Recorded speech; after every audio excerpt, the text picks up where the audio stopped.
मैं वचन देता हूं कि अर्जुन के अतिरिक्त आपके किसी पुत्र का वध नहीं करूंगा मैं।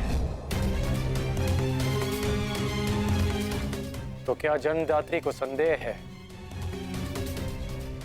कि कर्ण अपना वचन निभाएगा या नहीं? मुझे उस वचन की पूर्ति पर कोई संदेह नहीं है जो तुमने मुझे दिया है। मैं वो वचन स्मरण कराने आई हूं जो वचन तुमने अपनी पत्नी सुप्रिया को दिया था। एक पति ने अपनी पत्नी को दिया था कि आवश्यकता के समय पर वो हर समय उसके पास उपस्थित रहेगा। सुप्रिया को तुम्हारी आवश्यकता है कर्ण। जानता हूं राजमाता, किंतु मैं नहीं जा सकता।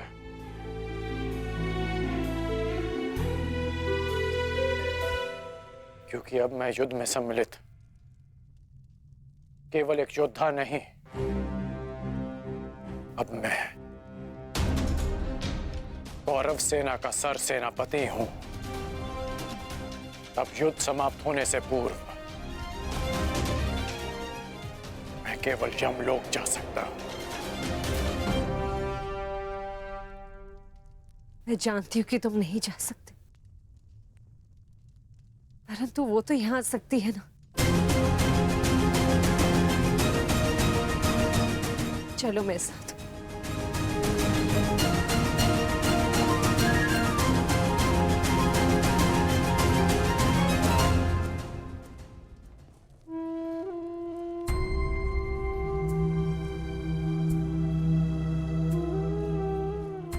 सुप्रिया,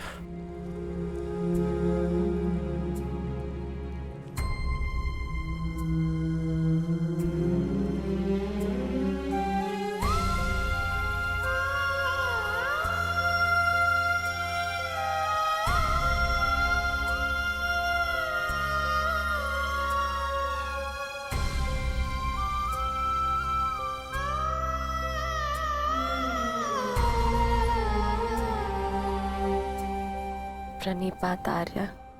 तुम अस्वस्थ हो सुप्रिया, फिर इतनी लंबी यात्रा क्यों की?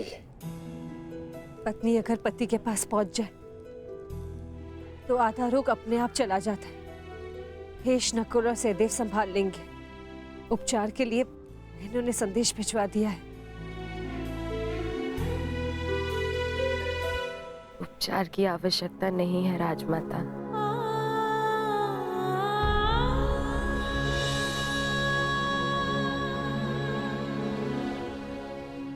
ना ही उपचार से कोई लाभ है।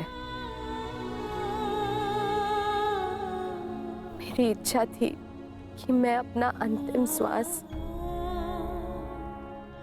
अपने अर्धान की छांव में लूं। बस वो पूरी हो गई और मेरे मन पे एक बोझ रह गया। दुर्शोक में मैं अपने पत्नी होने का कर्तव्य नहीं निभा सकी, आपसे रुष्ट होकर चली गई। मुझे क्षमा कर दीजिए आर्य।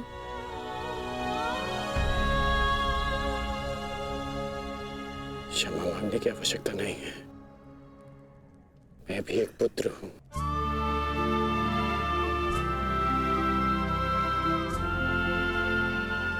माता की वेदना समझता हूं।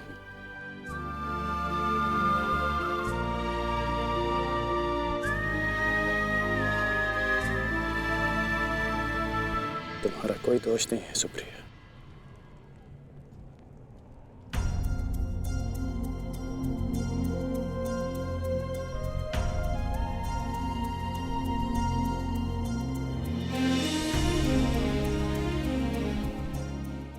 क्या कर रही हो सुप्रिया? महारानी हो तुम अंक की। धन्यवाद उस देवी का जिसके बलिदान से मेरे जीवन का निर्माण हुआ। मुझे ज्ञात है रुशाली, आर्य कर्ण ने एक अपहरित कन्या से विवाह किया। उसके पीछे का कारण सिर्फ तुम थी। तुम दान देने के लिए वचनबद्ध होकर, सूर्य को साक्षी रखकर वचन दोकर कि तुम सुप्रिया से विवाह करोगे। दान दो अंगराज। ये सूत पुत्र राधेकरण वचन देता है कि मैं सुप्रिया से विवाह करूंगा।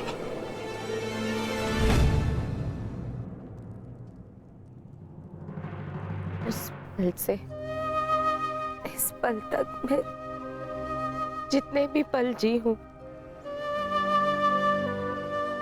तुम्हारी कृतज्ञ बनकर जी हूं रुशाली। कदाचित मैंने अपने पुत्र रुसेन का नाम भी तुम्हारे नाम पर रखा। सुप्रिया, सुप्रिया आप कुछ मत कहो, बोलने से कष्ट होगा। नहीं आर्य, मेरे सारे कष्ट तो इस देवी ने हर लिए। स्वयं कांटे सहज कर मुझे पुष्पी शैया दी है रुशाली ने। तुम्हारे कारण मैं सौभाग्यवती हो गई रुशाली। तुमने अपने विवाह की यज्ञ वेदी रुशाली ने मेरे नाम की।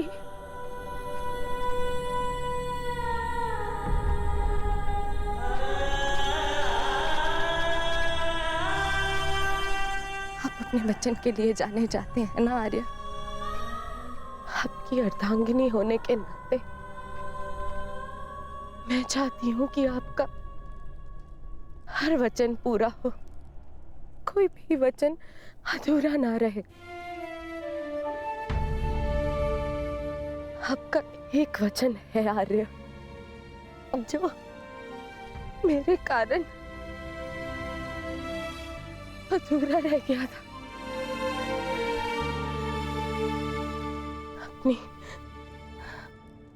अपनी अर्धांगिनी अंतिम इच्छा पूर्ण कीजिए आर्य, ताकि मैं इस संसार से इस संतोष के साथ जा सकूं।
बस मित्र, बहुत हो गया मित्र। अब सीमा समाप्त हो गई। हम दोनों की पीड़ा सह पाने की सीमा समाप्त हो गई है मित्र। अब और नहीं, अब कल अंत होगा, हमारी पीड़ा का अंत होगा। हम कल इस युद्ध का अंत करेंगे मित्र, अंत करेंगे इस युद्ध का कल ही।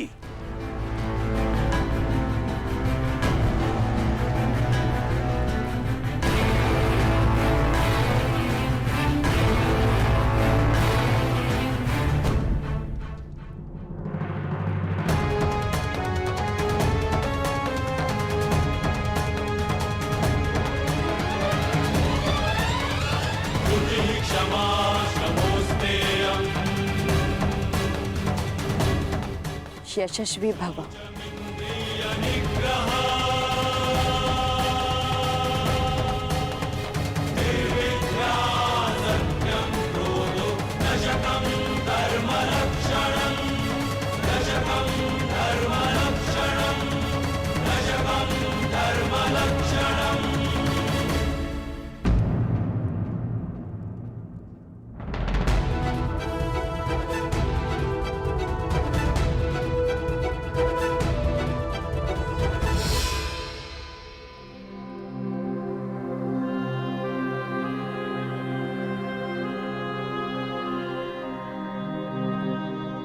शुभम भवतु।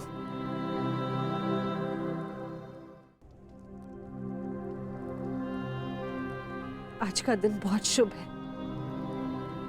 मुझे तुम पर गर्व है सेनापति कर्ण। नेत्र मन का दर्पण होते हैं राजमाता, और आपके नेत्रों में गर्व नहीं, भय है। हमारे जीवन में इस क्षण का आना अनिवार्य था राजमाता। आप निश्चिंत रहिए राजमाता।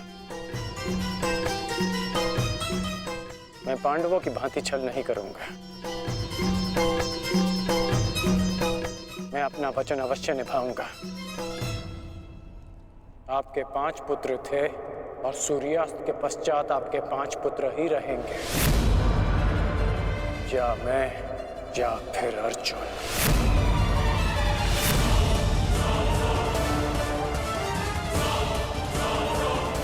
प्रणिपात राजमाता।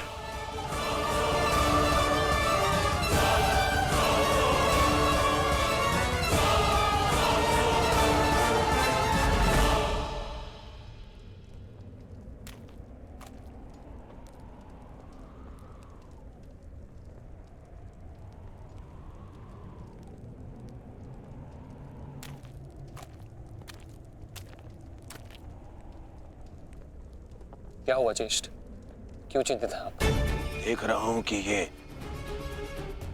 रणभूमि कैसे मेरे देखते ही देखते मेरे 90 अनुजों के रक्त को पी गई।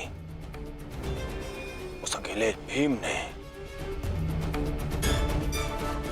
मेरे 90 अनुजों का वध कर दिया। मेरे इन सभी भाइयों ने मेरे लिए अपने प्राणों का बलिदान दे दिया। अपने ज्येष्ठ के आंखों के स्वप्न को पूर्ण करने के लिए उन्होंने मृत्यु की निंदा को स्वीकार कर लिया। अब बस तुम हो और मेरे शेष 8 अनुज है दुशासन।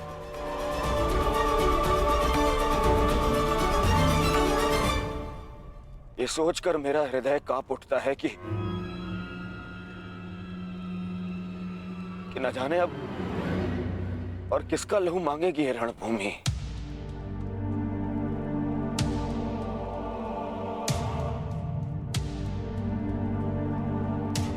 एक बात कहूं दुशासन, अब मैं तुम्हें और ना ही अपने किसी भी और अनुज को खोना चाहता हूं।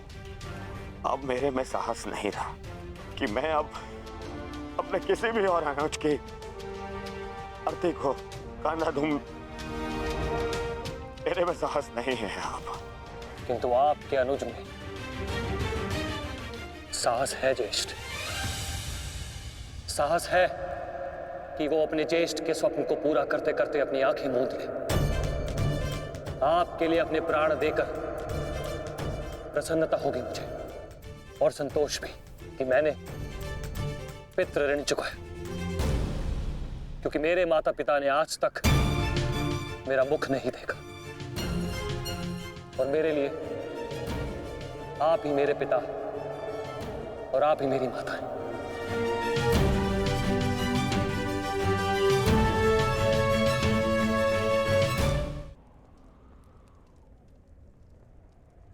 नहीं नहीं दुशासन, मैं इस सम्मान के पात्र नहीं हूं। मैं तो लज्जित हूं। परंतु मैं लज्जित नहीं, आपकी आज्ञा का पालन करने के लिए।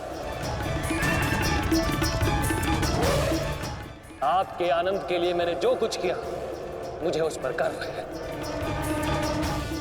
मुझे तनिक भी लज्जा नहीं कि आपके अपमान के प्रतिशोध के लिए मैंने पांचाली का वस्त्र हरण किया। और यदि मुझे ये बार बार करना पड़े तो आपके संतोष के लिए मैं निर्दयता पूर्वक उसका वस्त्र हरण करूंगा, बार बार करता रहूंगा। अपने ज्येष्ठ के लिए मरना और मारना मेरे लिए गर्व की बात है।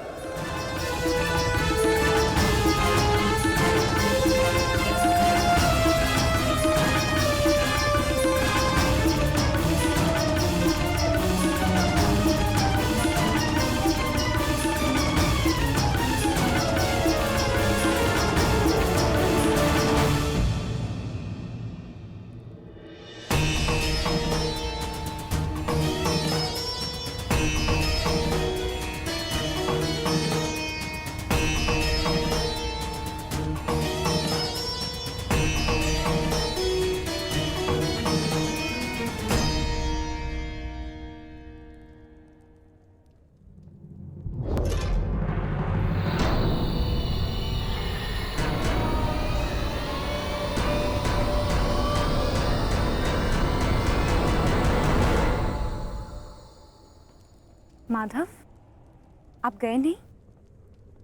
मैं उस क्षण को समीप आते हुए देखना चाहता हूं सखी। कौन सा क्षण माधव?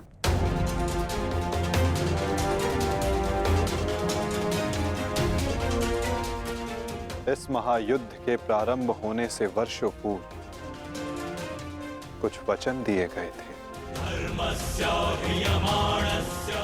कुछ प्रतिज्ञाएं ली गई थी,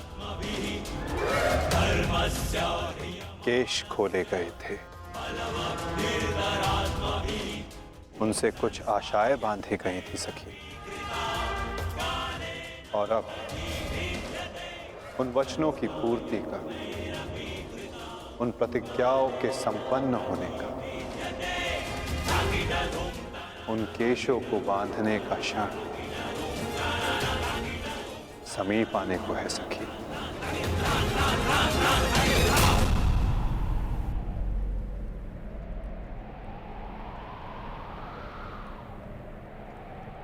सज्ज रहना सखी।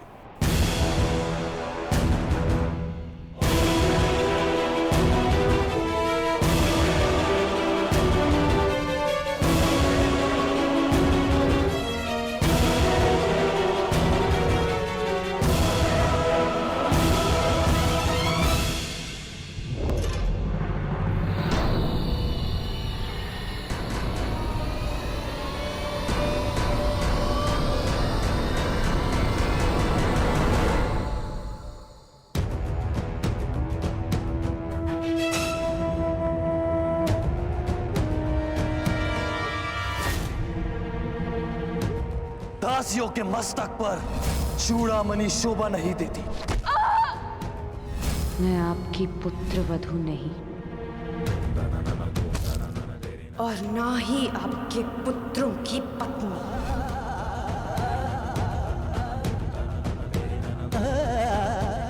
मुझे विश्वास है पांचाली कि इस आने वाले युद्ध में मैं विकोदर भीम उस दुशासन की छाती फाड़कर उसके छाती के लहू से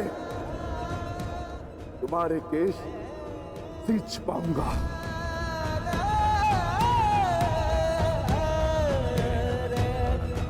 मैं सज्ज हूं माधव, और रक्त स्नान के लिए मेरे केश भी सज्ज हैं।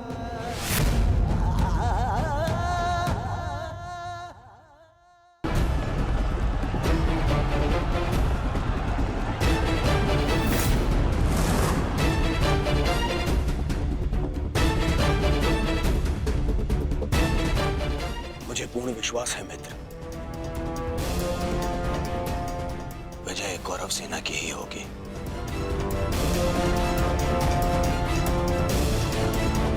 मित्र, जब हम पहली बार मिले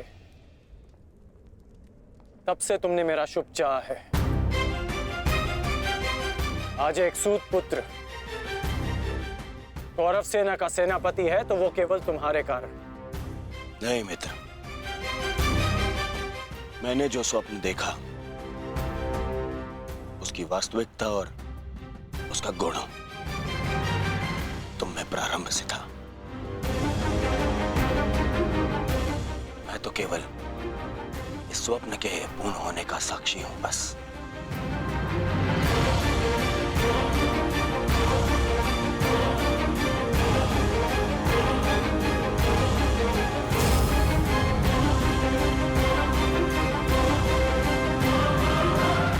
विजय हमारी होगी मित्र, विजय हमारी होगी।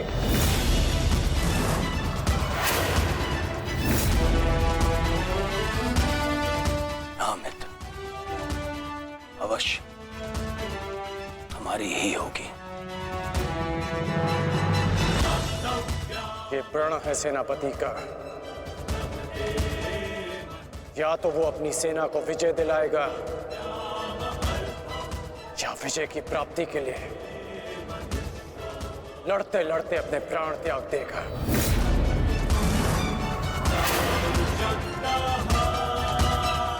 या तो हम विजयी होंगे और या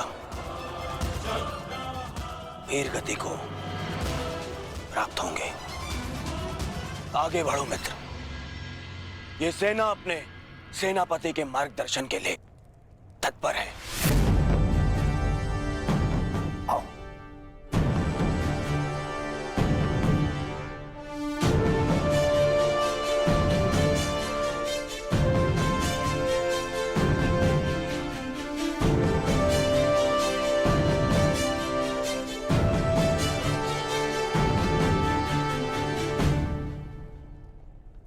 सेनापति मार्गदर्शन करता है, परंतु विजयश्री वीर सैनिकों के कारण संभव होता है। आप सबके कारण संभव होता है। स्मरण रखना अपने उन वीर भाइयों को जो वीर गति को प्राप्त हुए, उनके बलिदान को स्मरण रखना, और यह भी स्मरण रखना कि आप में से हर एक अपने साथी की सुरक्षा के लिए उत्तरदायी है। और मन में यह विश्वास रखना कि यह युद्ध हमारा है और हम इस पर विजय पाकर रहेंगे। हर हर महादेव, हर हर महादेव, हर हर महादेव।